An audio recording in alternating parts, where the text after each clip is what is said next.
The first wagon turned off County Road J at 7:30 in the morning. I heard it before I saw it. The slow creak of wood and iron on gravel, the patient clop of a horse that had been walking since before sunup. I was standing at the east edge of the half-acre, my boots already damp from the dew, and I turned and watched it come down the lane between the silver maples, the driver holding the reins loose in both hands, a woman beside him in a yellow dress who was looking out over the field with an expression I didn't know how to read. They were from up near Rhinelander. I could tell by the county plate, 40 miles of road to get here, on a Saturday, for watermelons. By 8 o'clock there were 3 more rigs behind the first. By 9 there were 11. Trucks I didn't recognize, a flatbed with slatted sides, 2 farm wagons with their beds empty and waiting. The lane couldn't hold them all, so they pulled off into the grass along the fence line, one after another, patient as cattle coming to water. I stood where I was and watched them and did not move. This is the part that still doesn't settle right in my chest when I think on it. Not because of the money, though the money was real, and the need was real, and you'll understand that before long. It's because 6 months before that morning, every man in Lincoln County who had an opinion about this farm gave me the same one, that a half-acre of watermelons planted by an 18-year-old boy in the second week of May in northern Wisconsin was not farming. It was grief talking. It was a kid who didn't know what he didn't know. It was a waste of the only season I had left to save the place, and everyone said so plainly, to my face, without embarrassment. I heard it from the neighbor to the west, who had been trying to buy the farm since March. I heard it from the loan officer at First Consolidated Bank of Merrill, who had given me until the 1st of September to clear $340 or begin foreclosure proceedings. I heard it from the men at the feed store when they thought I was out of earshot. Too far north. Too short a season. Boy doesn't know what he's planting into. The man from Rhinelander climbed down from his wagon and walked toward me through the morning light, and his boots left dark tracks in the dew the same as mine. He looked at the field. He looked at me. "You the one who grew these?" he said. "Yes, sir," I said. He nodded once, the way a man nods when the thing in front of him matches what he drove 40 miles expecting to find. I want to tell you how it started. Because it didn't start here. It started on a Tuesday, March 4th, 1958. The temperature had dropped to 11 degrees overnight, and the sky that morning was the color of old tin, flat, lightless, the kind of sky that presses down on everything beneath it. I had gone to bed the night before hearing him move around in the barn, the way he always did late in winter, checking the goats, pulling the doors snug against the draft. I thought nothing of it. I had heard those footsteps my entire life. By 6 in the morning the kitchen was cold. The stove had gone out, which meant he hadn't come in. I knew before I opened the back door. I think I knew the way you know, something that's been true for a few hours already but hasn't reached you yet. He was in the far corner of the barn, beside the feed barrel, in the same posture as a man who sat down to rest and never quite decided to get up again. One hand was open on his knee, palm up. His breath had stopped. The goats were standing very still and watching him, which is something I have never been able to explain but have never forgotten either. I stood in the doorway for a long time. The cold came in around me. The barn was quiet in a way it had never been quiet before. I will not tell you that I was not afraid. I was 18 years old, and I was the only person on that farm. The nearest neighbor was 3/4 of a mile west. I walked back to the house, and I sat at the kitchen table, and I put both hands flat on the wood, and I sat there until I was ready to do what needed doing next. I don't know how long that took. It was light when I went back outside. The county sent a man out. The funeral was held in Merrill on a Friday. 12 people came, including 2 I didn't recognize, and neither of them spoke to me afterward. I drove the truck back alone in the dark and parked it in the yard and sat in it until the cold came through the glass. 3 days after the funeral, the letter arrived. First Consolidated Bank of Merrill. The envelope was typed, the paper was good quality, and the language was careful and entirely without warmth. The farm carried a remaining lien of $340, assumed from a note signed in 1954. In the event of the primary holder's death, the obligation transferred to the named inheritor. That was me. Payment in full was required by September 1, 1958. In the event of non-payment, the bank would initiate foreclosure proceedings on the property located at Lincoln County Road J, 3.2 miles east of Merrill. 54 acres. The house, the barn, the root cellar, the 2-acre kitchen garden, the hen house, the goats, everything he had left me. I read the letter twice. I folded it along its original crease and set it on the table beside the salt shaker, and I went to bed, and I did not sleep. The bank was on the corner of Main and 3rd, a 2-story brick building that had been there since 1921, according to the date cut into the stone above the door.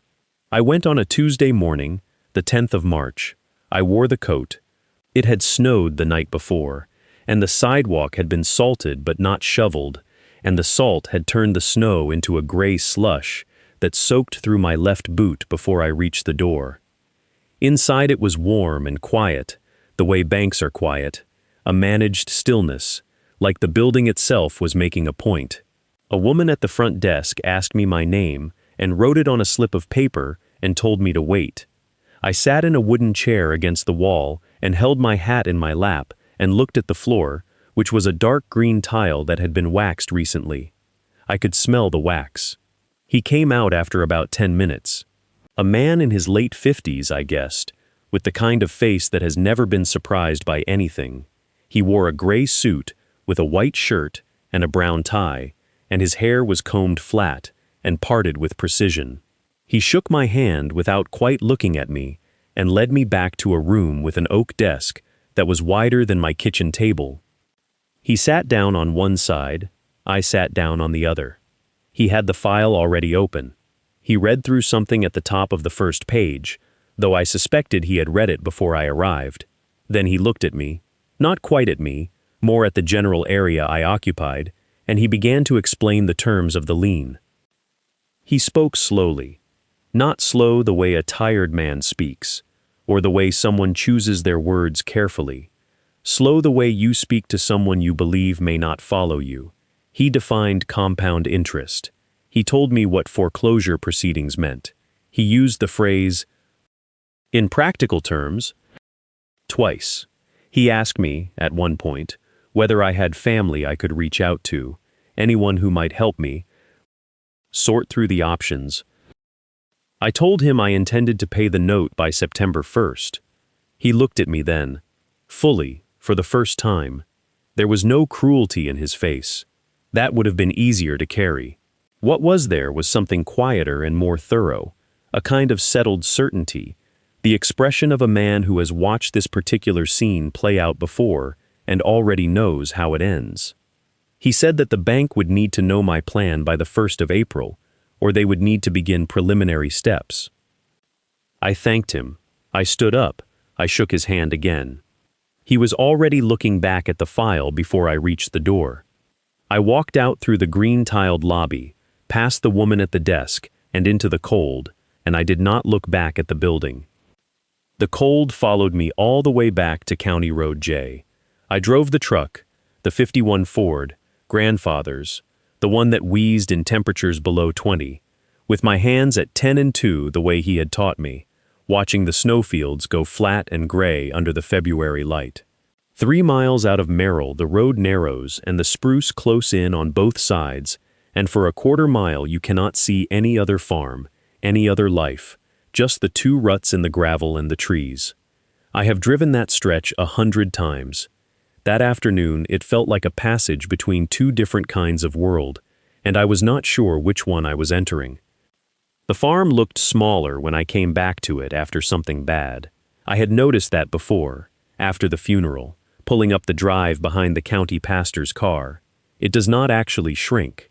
It just stops seeming sufficient. I put the truck in the barn and stood there for a while with my hand on the hood, listening to the engine tick as it cooled.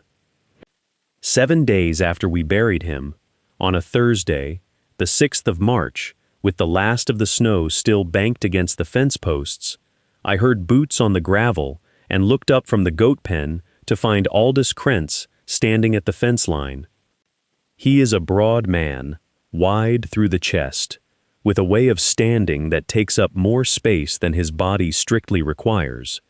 He farms 120 acres to the west, good flat ground, the kind that doesn't argue back. He had been at the burial, he had shaken my hand and said Einar was a fine man, and I had thanked him, and that had been the full extent of it. Now he had his forearms resting on the top rail of the fence, and an expression on his face that I can only describe as reasonable, the specific reasonableness of a man who has already decided what he wants and is now performing the act of explaining it to you for your own benefit. He told me he'd been thinking about my situation.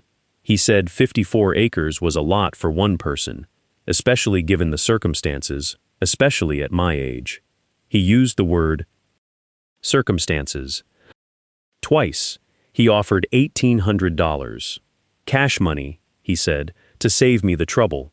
I told him no. He did not look surprised. He nodded once, slowly, the way a man does when he considers your answer to be one of several he had already anticipated. He said the offer would hold, if I changed my mind. He said he understood the attachment, that he respected it. Then he left.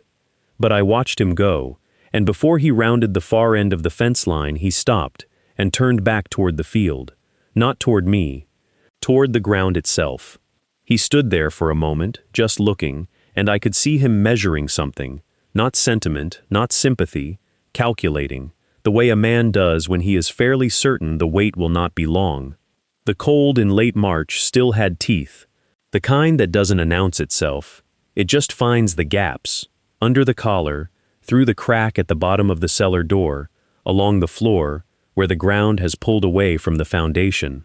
I'd gone down to count what was left in the way of canned goods. Einar had put up a good cellar in his time, shelves of green beans, tomatoes, pickled beets in cloudy brine, but by the end of that third week of March, I was looking at less than I'd thought. Taking stock of what you have is always a little worse than what you expected. The root cellar was maybe 12 feet square, dug into the slope behind the barn, lined with pine boards that had gone dark with the years. One bulb on a cord, smelled of cold earth and vinegar, and something older underneath. The particular quiet smell of a room that has held things for a long time. I was checking the lower shelf on the east wall when my elbow caught the third board up. It shifted. Not much. Just enough that I noticed the movement wasn't right for something nailed solid. I set down the jar I was holding and pressed my hand flat against the board. It rocked, loose at both ends. I worked my fingers into the gap at the left side and pulled. It came free easy, like it had been opened before. Behind it was a cavity about the depth of a man's forearm, rough cut, dark, and inside was a composition notebook. Standard size, black and white cover, the kind you could buy at Hegstad's drugstore in town for 15 cents. The cover was stained in the lower right corner, water damage, old, and the pages had warped at the bottom edge, and dried that way. I stood there in the cold light of the one bulb, and held it, and did not open it immediately. There was a weight to it that had nothing to do with the paper. His handwriting was on the first page. The date was June of 1941. Cramped pencil, written like a man who is trying to fit more than the page has room for.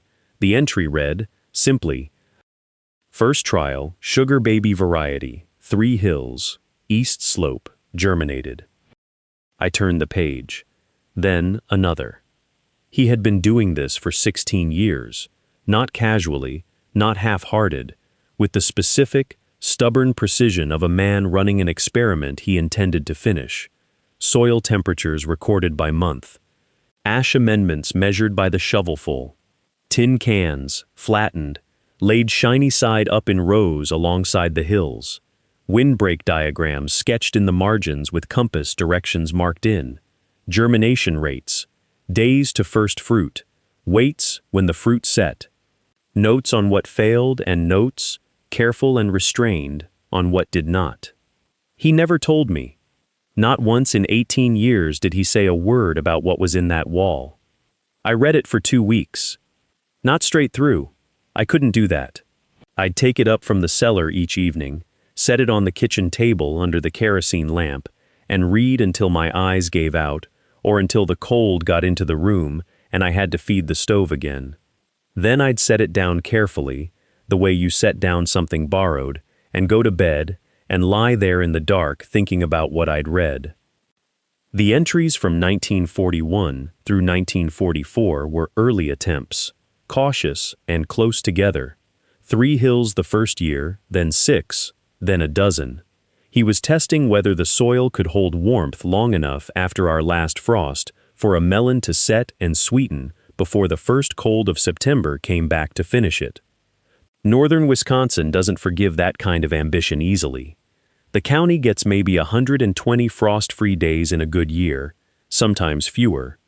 What he was trying to grow wanted 150, minimum, down in Indiana or Missouri where the summers had real weight to them. Up here it looked like foolishness on paper. He knew that. He wrote it down. The conventional judgment is against this latitude. I intend to change the microclimate rather than accept the latitude as fixed. That sentence stopped me for a full minute. He never talked that way out loud. Not to me, not to anyone I ever heard him speak to. He was a one-word answer kind of man, my grandfather. But in this notebook he wrote in complete paragraphs, with subordinate clauses, with the careful precision of a man who had decided that what he was learning deserved to be written down exactly right. The tin can method came in the 1945 entries. He'd been losing early season heat at ground level. The air above the soil would warm by mid-morning, but the surface itself stayed cold 2 or 3 degrees longer than he needed. He started pressing tin cans flat with his boot heel and laying them shiny side up in rows alongside each hill, angled slightly south. They caught the morning sun and threw reflected heat back up at the vines and the soil beneath them. He measured the difference with a thermometer pressed to the ground. 3 degrees warmer at vine level, 4 on clear days. He wrote, "This is enough." Then, beneath it, in smaller letters, "Almost certainly enough." The windbreak was older than the tin cans. He'd planted a row of Norway spruce along the northwest corner of the east slope in 1939, before the first melon trial. It hadn't been for melons then, or so I'd always assumed. Looking at his diagram, the compass points inked in with a steady hand, I understood that he'd been planning this longer than I'd been alive. The soil work was the most detailed section of all. Wood ash, turned in the previous fall. Fish meal, measured by the pound per 100 square feet. He had left me a blueprint. The second week of May came cold and gray, the way early May always comes in Lincoln County. A low sky the color of old tin, frost still finding the low spots in the field at dawn. I had the seed in a mason jar on the kitchen windowsill where the light hit it for 3 hours each morning. Sugar baby. The packet had come from a catalog house in Minneapolis, ordered in late March, with money I'd gotten selling 2 of the doughs. 22 seeds.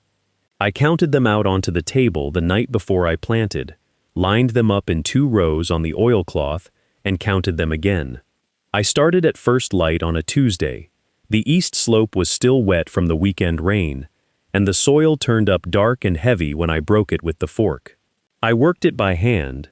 The Farmall H was too wide for the close-spaced hills he'd described, and something in me wanted to do this with my hands anyway, wanted the soil to understand it was personal. I turned in the wood ash first, working it down 6 inches the way the notebook said. Then the fish meal, measured in a coffee can, spread even, turned under. The smell of it rose up sharp and mineral in the cold air. The tin cans came next. I'd been saving them since April. Every can that came through the kitchen, flattened under my boot heel, stacked in the corner of the cellar.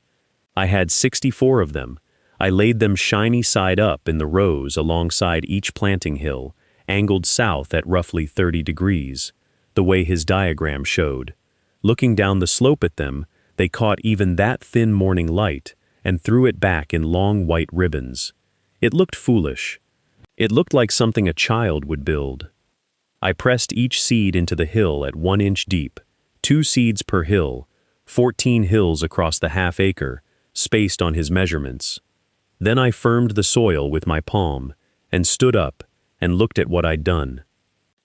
A half-acre doesn't sound like much, but standing at the top of that east slope, looking down at the rows I'd just committed to, I understood what I'd given away.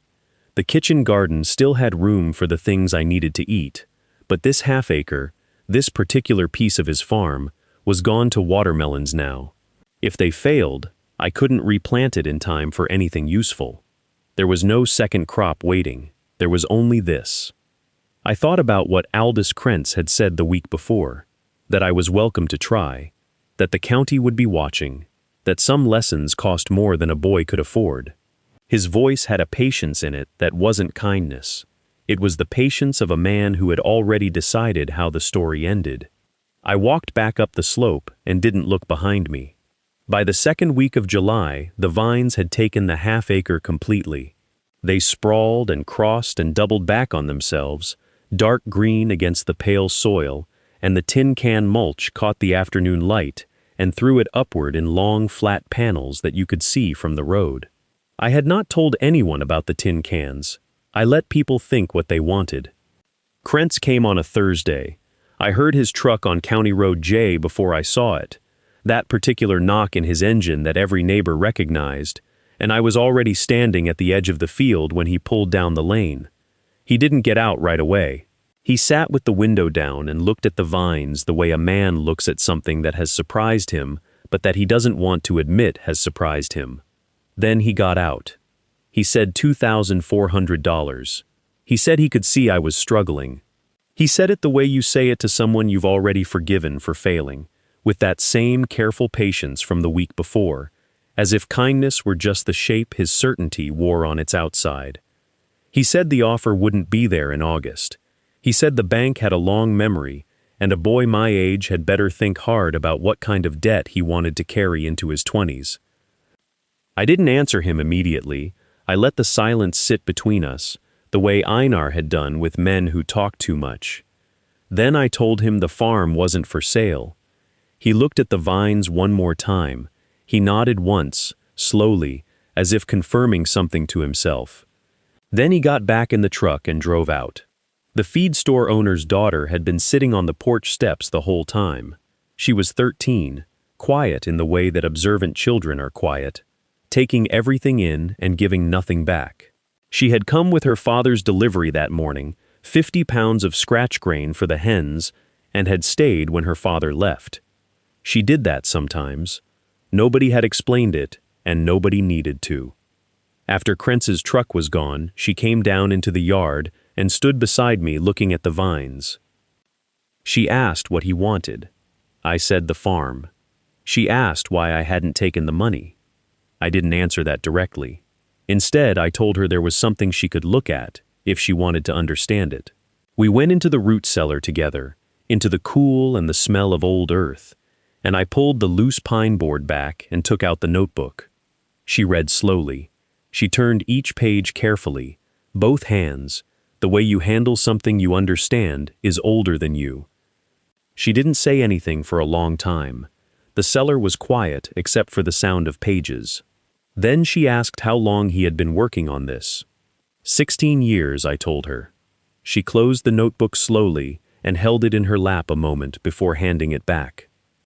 3 weeks later, I nearly lost everything he had built in a single night. It came on a Friday, July 18th. The sky that afternoon had gone the wrong color. Not storm gray, but a pale, washed-out yellow that old farmers know, and younger ones learn the hard way. I had the radio on in the kitchen, and the forecast said a Canadian front was pushing south through Iron and Price counties, expected to reach Lincoln County before midnight. Lows in the mid-40s. I stood at the window, looking at the half-acre of vines, and did the arithmetic in my head. The melons had been setting fruit for 2 weeks. Small fists of green, maybe 40 of them visible from the window, more hidden under the broad, flat leaves. They could not survive a hard, cold snap. Not at this stage. I pulled every feed sack I could find from the barn. 11 of them. Burlap mostly. 1 canvas. 2 cotton duck. I went to the cedar chest in the spare room and took the 2 oldest quilts, the ones nobody used anymore. I carried everything to the field before dark and spread it along the rows in rough piles, ready. By 10 o'clock, the temperature had dropped to 51. By midnight, it was 47. I watched the thermometer I had nailed to the corner fence post, a brass and glass dairy thermometer, old, accurate, and when it touched 45, I began laying the sacks over the vines, moving down each row on my hands and knees in the dark, tucking the edges into the soil the way the notebook had described. Not tight enough to bruise the leaves, just enough to trap what warmth the earth still held. I did not sleep. I walked the perimeter of the half-acre every hour, lifting corners to check for moisture pooling under the burlap, adjusting where the wind was stealing heat. The cold came in off the fields in waves, not all at once, and between 2 and 3 in the morning, the thermometer read 44 degrees and held there. The world was absolutely silent. No crickets, no frogs, just the weight of wet burlap in my hands, and the sound of my own breathing, and somewhere far off, a single car on the county road moving toward Merrill. The second night was the same. The third night dropped to 43 for 1 hour before dawn. On the morning of the fourth day, I pulled the sacks back in the early light and knelt in the first row to look at the vines. The vines were alive, every one of them. The leaves held a thin crust of frost at their edges, white and brittle in the early light, but underneath, where the leaf met the stem and the stem met the soil, there was green, living green. I pressed my thumb gently against the main stalk of the nearest plant and felt the turgor in it, that faint resistance that means a plant is still drinking, still working. I sat back on my heels in the dirt and did not move for a long time. The frost burned off by 8 in the morning. By noon, the leaves had opened flat again, reaching toward the sun the way they did on warm days, as if the 3 nights of cold had never happened. I went back to the root cellar and wrote the temperatures into the margin of my own notebook, the one I'd started keeping when I first planted. 45, 44, 43 for 1 hour before dawn, survived intact. I wrote it in pencil, pressing hard, because I wanted it to stay. August came in hot and dry, the way August does in Lincoln County when it decides to be generous. The vines sprawled wide. The fruit that had been small and pale in early July darkened and swelled, the stripes sharpening from pale yellow-green to deep forest and white, the skins growing taut. By the first week of the month, I could no longer walk the rows without stepping around them. They were heavy, round and solid and heavy, some of them as big across as the span of both my arms, and when I pressed my knuckle against the side of the largest one and listened, I heard that low, resonant thump that means a melon is full. I cut one open on a Tuesday morning, alone, crouching at the end of the second row with a pocket knife. The knife went in clean. The melon split along the cut with a sound I had never heard before. Not quite a crack, not quite a sigh, and the 2 halves fell away from each other, and I looked at what was inside.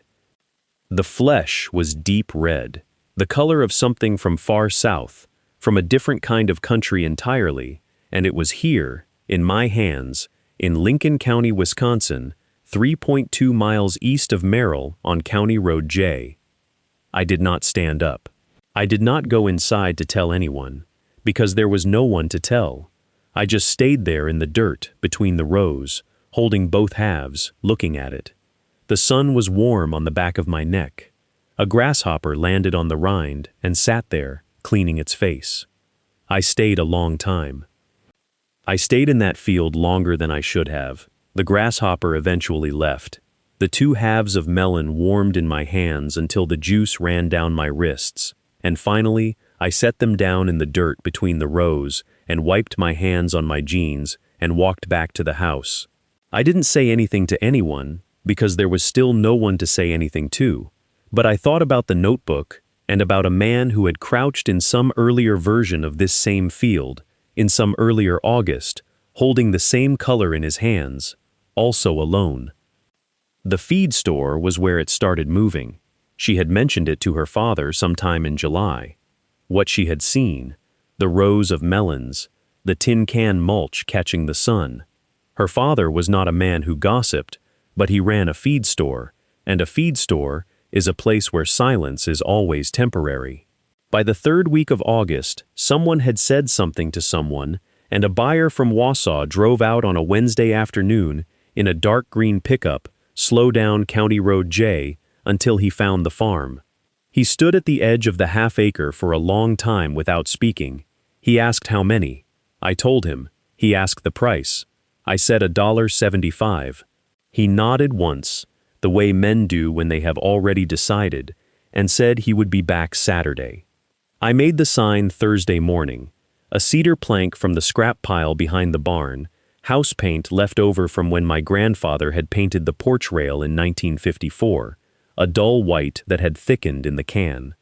I lettered it with a 2-inch brush, block capitals, nothing fancy, watermelons, Saturday, $1.75. I drove the nail into the County Road J post myself, climbed down from the truck bed, and stood back and looked at it. It looked small against the road.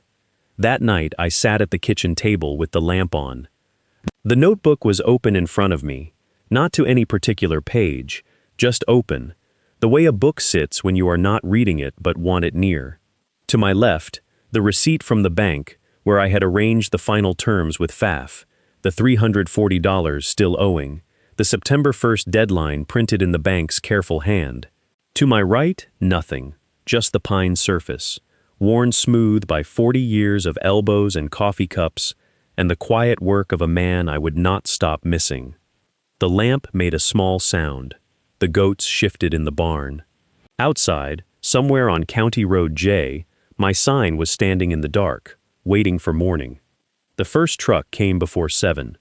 I heard it from the barn, the creak of a heavy load on gravel, and I set down the water pail and walked to the field gate. A man I had never seen climbed out of a flatbed with Lincoln County plates and asked if the melons were ready. I said they were.